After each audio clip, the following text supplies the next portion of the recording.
कहानी की शुरुआत होती है सन 1968 में, जहां दो मशहूर एपिडेमियोलॉजिस्ट यानी महामारी पर शोध करने वाले वैज्ञानिक एक टॉक शो में सम्मिलित हुए थे।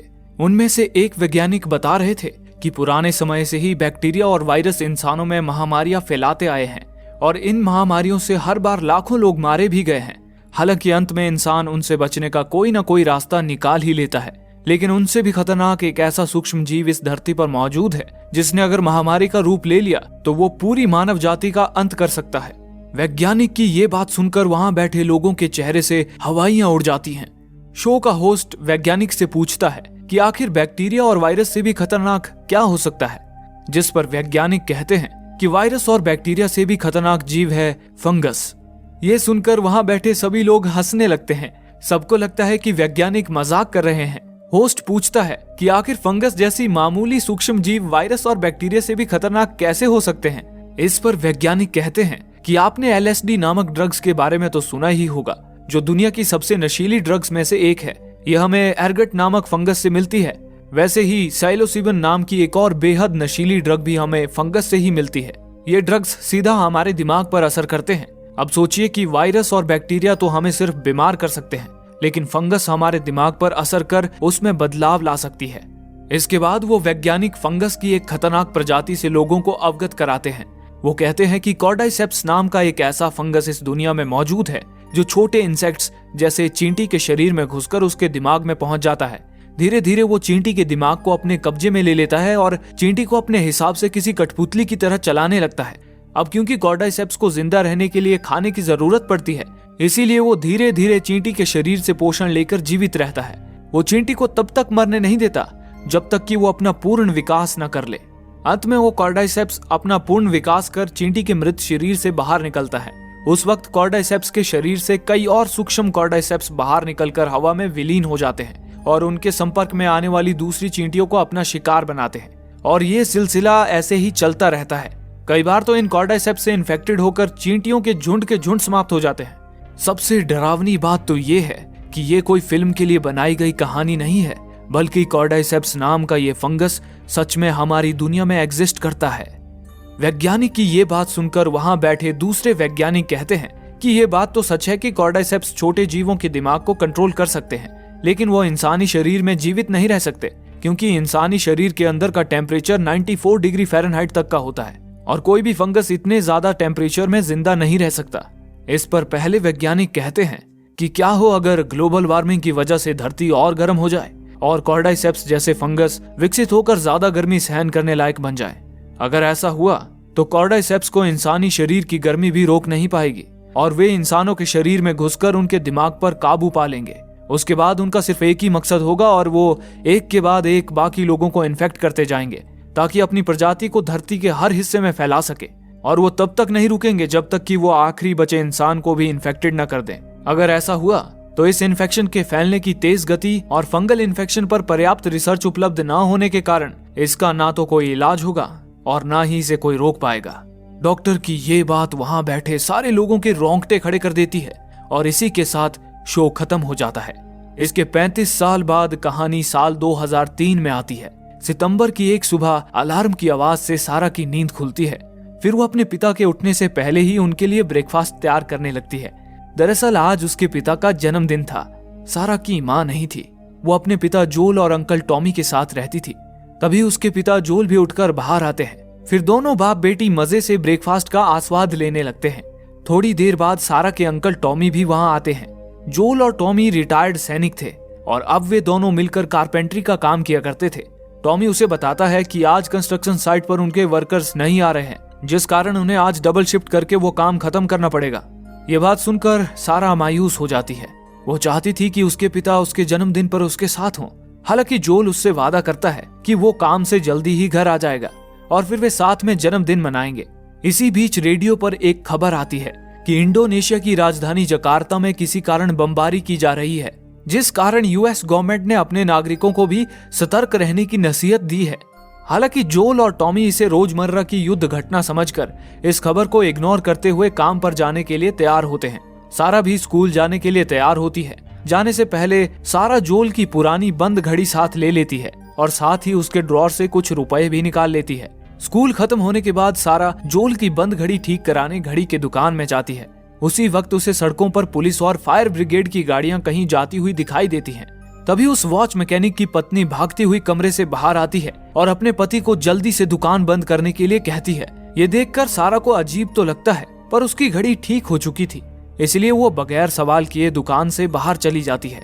जोल को घर आने में आज रात होने वाली थी, इसलिए सारा अपना वक्त बिताने के लिए अपने पड़ोसी के घर चली जाती है। पड़ोसी के घर में पड़ोसी के अलावा उसकी बीवी, एक अपाहिज माँ और एक पालतू कुत्ता था। सारा वहीं पर अपना होमवर्क खत्म करती है और वक्त बिताने के लिए वहां रखी मूवीज की सीडीज देखने लगती है। तभी उसके पीछे बैठी पड़ोसी की अपाहिज माँ, जो पहले खाना खाने के लिए अपना मुंह तक नहीं खोल सकती थी, वो अचानक मुंह फाड़कर अजीब सी हरकतें करने लगती है। हालांकि सारा का उस पर ध्यान नहीं होता। वो पड़ोसी की बीवी से एक मूवी की कैसेट उधार लेती है और अपने घर जाने के लिए निकल पड़ती है। घर जाते हुए उसे आसमान में ढेर सारे मिलिट्री जेट्स उड़ते हुए दिखाई देते हैं, जिन्हें देखकर सारा के मन में डर की एक लहर सी दौड़ जाती है। वो जल्दी से अपने घर में जाती है और न्यूज देखने लगती है। हालांकि न्यूज में कोई बड़ी खबर ना देखकर उसके मन को तसल्ली मिल जाती है। काम की वजह से जोल को आने में काफी रात हो गई थी, जिस वजह से सारा नाराज हो जाती है। हालांकि जोल उसे किसी तरह से मना लेता है। फिर सारा अपने पिता को उनकी पुरानी घड़ी गिफ्ट करती है, जो उसने उन्हीं के पैसों से ठीक करवाई थी। सारा जानती थी कि जोल कभी भी खुद की जरूरतों का ध्यान नहीं रखता, इसलिए उसने जोल को बिना बताए घड़ी ठीक की थी। अपनी बेटी का अपने प्रति प्रेम देखकर जोल भावुक हो जाता है। इसके बाद सारा जोल को उसकी पसंदीदा मूवी कैसेट दिखाती है, जो वो अपने पड़ोसी के घर से लेकर आई थी, और फिर दोनों उस मूवी का मजा लेने लगते हैं। मूवी देखते देखते सारा सोफे पर ही सो गई थी। तभी जोल को उसके भाई टॉमी का फोन आता है। टॉमी कहता है कि बार में एक बदमाश से उसकी झड़प हो गई थी, जिस कारण पुलिस ने उसे अरेस्ट कर लिया है। वो खुद को छुड़ाने के लिए जोल को पुलिस स्टेशन बुलाता है। अपने भाई की इस करतूत पर जोल को गुस्सा तो बहुत आता है, पर वो अपने भाई से प्यार भी बहुत करता था, इसीलिए वो सारा को बगैर बताए उसे बिस्तर पर सुलाकर पुलिस स्टेशन चला जाता है। फिर आधी रात के समय हेलीकॉप्टर और पुलिस की सायरन की आवाज सुनकर अचानक सारा की नींद खुल जाती है। सारा शहर में चल रहे इस हंगामे के बारे में जानने के लिए टीवी शुरू करती है। टीवी पर एक वार्निंग दिखाई जा रही थी कि सबको घर के अंदर ही रहना है। घबराई हुई सारा जोल को आवाज लगाती है, पर जोल इस समय घर पर ना होने की वजह से वो और ज्यादा घबरा जाती है।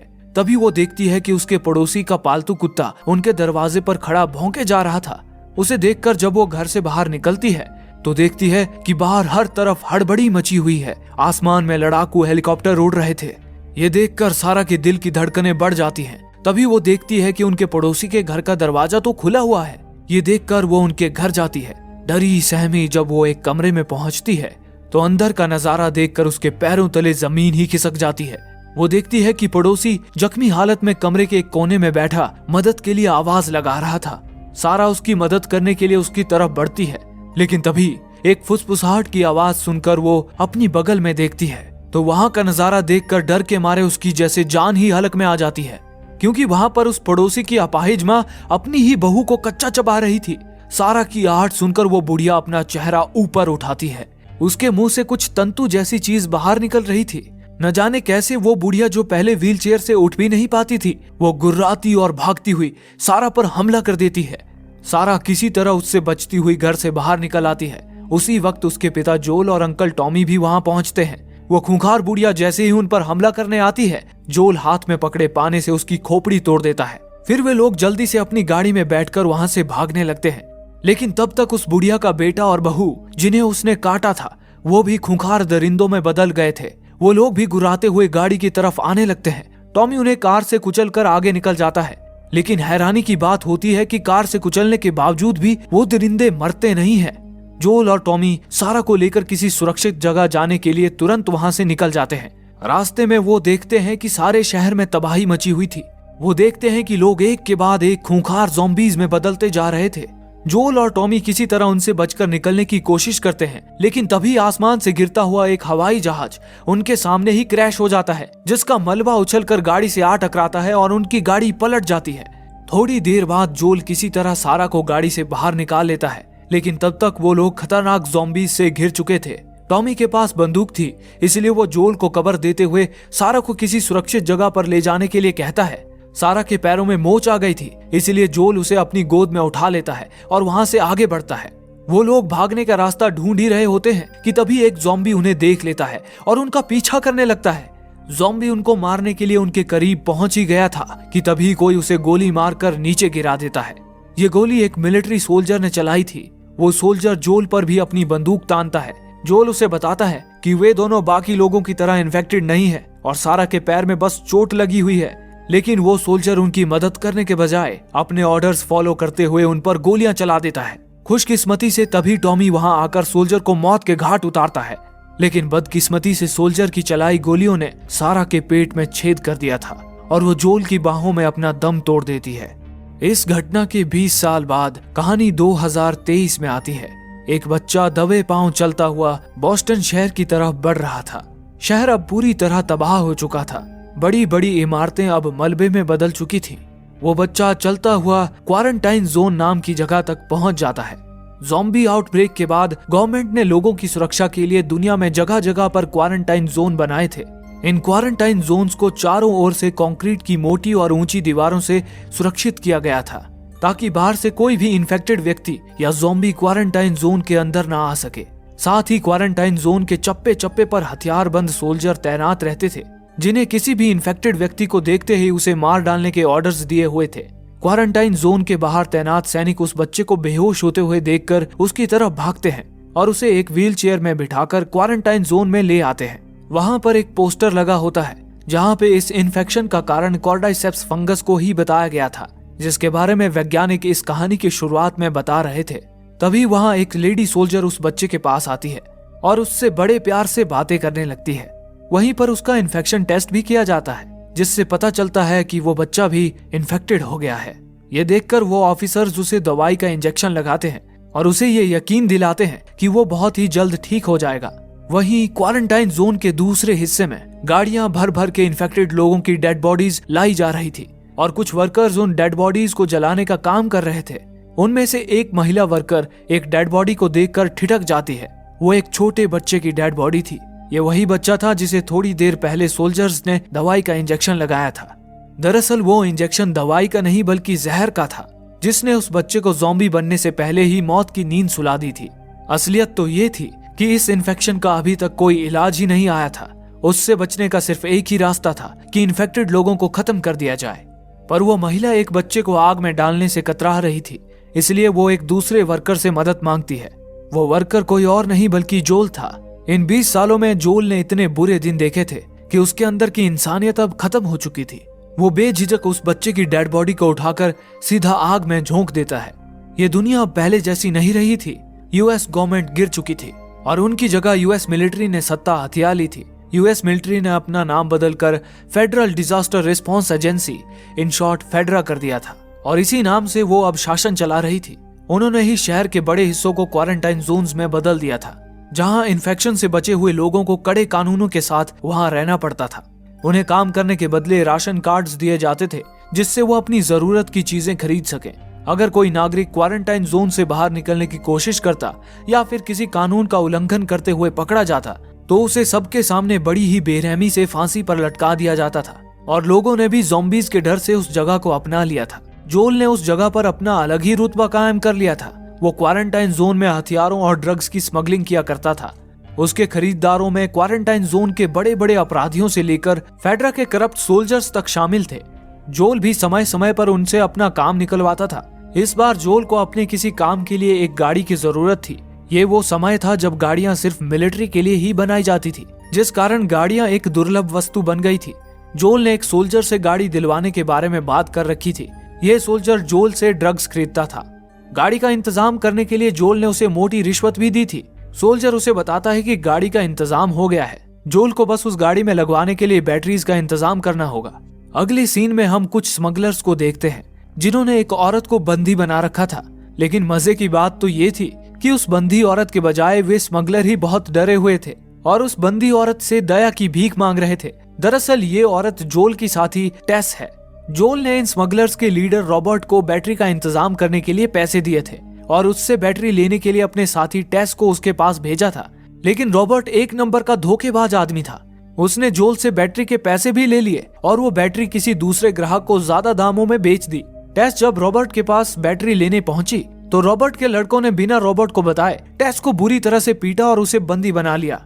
रॉबर्ट को जब ये बात पता चली कि उसके लड़कों ने टेस को बंदी बना लिया है तो उसके पैरों तले जमीन ही खिसक गई। एक तो पहले ही उसने जोल का पैसा डुबा दिया था, ऊपर से उसके लड़कों ने टेस की ये हालत कर दी। उसे पता था कि जैसे ही ये बात जोल को पता चलेगी जोल उसकी चमड़ी उधेड़ देगा।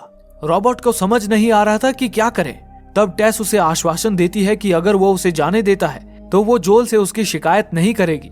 रॉबर्ट भी उसे आजाद करने के लिए मान जाता है, लेकिन इससे पहले कि वो टेस को आजाद कर पाता वहां एक जोर का धमाका होता है जिसमें रॉबर्ट के आदमी मारे जाते हैं और रॉबर्ट वहां से भाग निकलता है। टेस भी किसी तरह वहां से बचकर निकल जाती है। जब वो बाहर आती है तो देखती है कि फेडरा और फायरफ्लाइज ग्रुप के बीच गोलीबारी चल रही थी। फायरफ्लाइज ग्रुप दरअसल एक क्रांतिकारी संगठन था जो लोगों को फेडरा की हुक्मशाही से आजाद करना चाहता था और फिर से लोकतंत्र प्रस्थापित कराना चाहता था। टेस गोलीबारी से किसी तरह बचते बचाते निकलने की कोशिश करती है, पर फेडरा के सोल्जर्स उसे फायरफ्लाइज की मेंबर समझकर गिरफ्तार कर लेते हैं। दूसरी तरफ फायरफ्लाइज के ठिकाने पर उन लोगों ने एक लड़की को बंधक बना रखा था। वे लोग उस पर कोई रिसर्च कर रहे थे। फायरफ्लाइज ग्रुप न सिर्फ एक क्रांतिकारी संगठन था बल्कि उनके पास वैज्ञानिकों की टीम भी थी जो इस इन्फेक्शन का इलाज ढूंढने की कोशिश कर रही थी।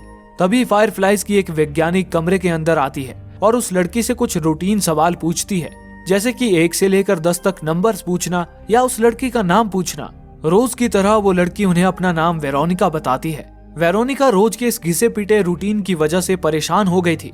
वे उन्हें धमकी देती है कि वे लोग उसे छोड़ दें, नहीं तो फेडरा के लोग उसे ढूंढते हुए कभी भी यहाँ पहुंच जाएंगे। हालांकि उन लोगों पर वेरोनिका की धमकी का कोई असर नहीं होता। उधर जोल अपने भाई टॉमी की खबर लेने रेडियो स्टेशन आया था।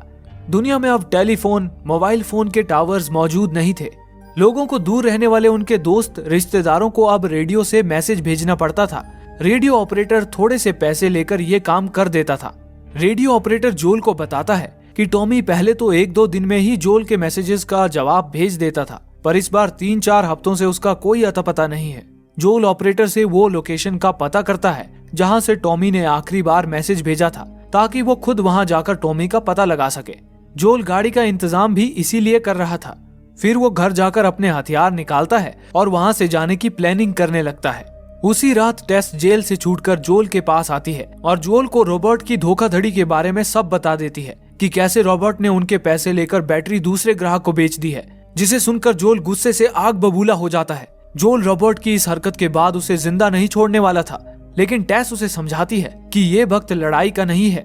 उन्हें पहले ये पता लगाना होगा कि रॉबर्ट उस बैटरी को किसे बेचने वाला है, ताकि वो लोग चुपके से उस बैटरी को चुरा सके। दूसरी तरफ फायरफ्लाइज के ठिकाने पर फायरफ्लाइज की लीडर मैरिलिन अपनी साथी को अपनी एक गुप्त योजना के बारे में बता रही थी। वो बताती है कि उसने उस बच्ची वेरोनिका को इसलिए बंदी बनाया है क्योंकि वो फायरफ्लाइज का मिशन पूरा करने में उनकी मदद कर सकती है, लेकिन इसके लिए उन्हें वेरोनिका को बोस्टन शहर से निकालकर पश्चिम की तरफ उनके दूसरे फायरफ्लाइज ग्रुप तक ले जाना होगा। ये कहकर मैरिलिन वेरोनिका के पास चली जाती है। उधर टेस अपने एक खबरी को पैसे देकर उस जगह का पता लगा लेती है जहां रॉबर्ट अपने नए ग्राहक को बैटरी बेचने वाला था। फिर टेस और जोल चुपके से उन लोगों के अड्डे में घुसकर बैटरी चुराने का प्लान बनाते हैं। उसी वक्त फायरफ्लाइज के ठिकाने पर वेरोनिका जंजीरों से आजाद होने की कोशिश कर रही थी। तभी मैरिलिन वहां आ जाती है और उसे आजाद करके उसे उसका बैग भी थमा देती है। यहाँ तक कि मैरिलिन उसे उसके असली नाम यानी कि एली कहकर पुकारती है। मैरिलिन जानती थी कि उस बच्ची ने उन्हें अपना नाम गलत बताया था। उसका असली नाम एली है। मैरिलिन एली को इसलिए जानती थी क्योंकि बचपन में उसी ने उसे फेडरा के मिलिट्री स्कूल में भर्ती करवाया था ताकि एली बाहर के खतरों से सुरक्षित रह सके, लेकिन इसके आगे वो एली को कुछ नहीं बताती। इसके बाद मैरिलिन एली को शहर से दूर ले जाने की तैयारी करने लगती है। इधर जोल और टेस भी मेट्रो टनल के रास्ते उस जगह पर पहुंच जाते हैं जहां पर बैटरी की डील होनी थी। जब वो पीछे के दरवाजे से बिल्डिंग के अंदर पहुंचते हैं तो अंदर का नजारा देखकर दंग रह जाते हैं, क्योंकि अंदर किसी ने बैटरी के डीलर रॉबर्ट और उसके सारे साथियों को मौत के घाट उतार दिया था। तभी उन्हें पता चलता है कि रॉबर्ट उन लोगों को एक खराब बैटरी बेचने की कोशिश कर रहा था, इसीलिए वो मारा गया। लेकिन उसे जिन लोगों ने मारा था वो अभी भी वहां मौजूद थे।